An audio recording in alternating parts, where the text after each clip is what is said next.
So, yun guys. And flight ko na bukas. Mag-i-empake ako. Tadan!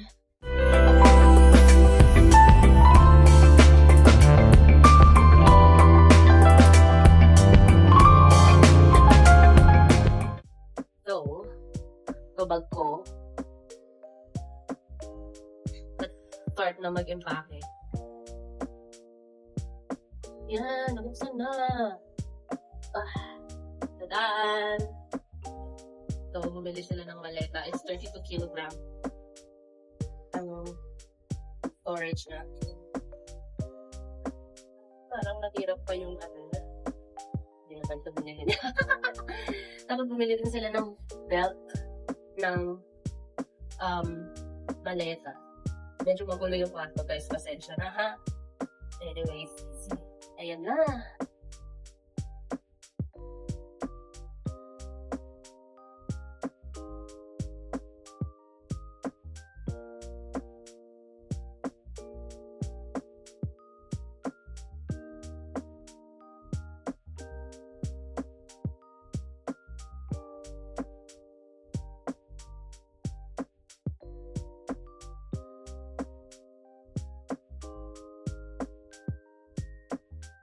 Uy, ang laki pala nito. Ala, mali ako nang nabili. I need my phone, guys. So, bye!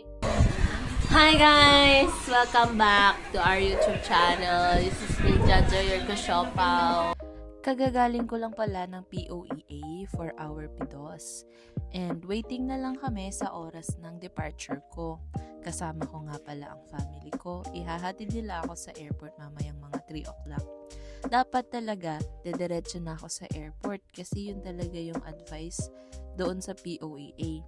Pero yung lola ko, sabi niya, gusto mo na kitang makita bago ka umalis. Kaya umuwi muna ako dito sa amin. This is it, pansit na guys! After ko mag-antay ng napakatagal para sa araw na ito. Heto at matutupad na ang paglipad ko pa South Korea.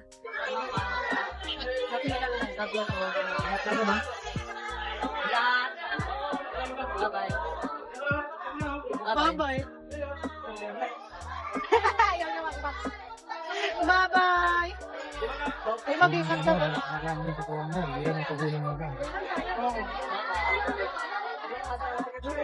Excuse me.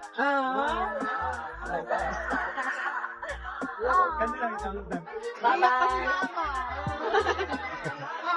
Iyak na si mama.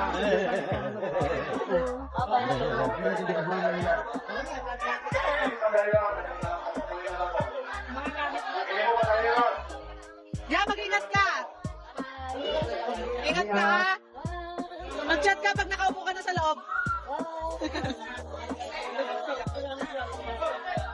Life is hard in the Philippines, kaya mas pinipili ng karamihan ang magtrabaho abroad for the sake of their families.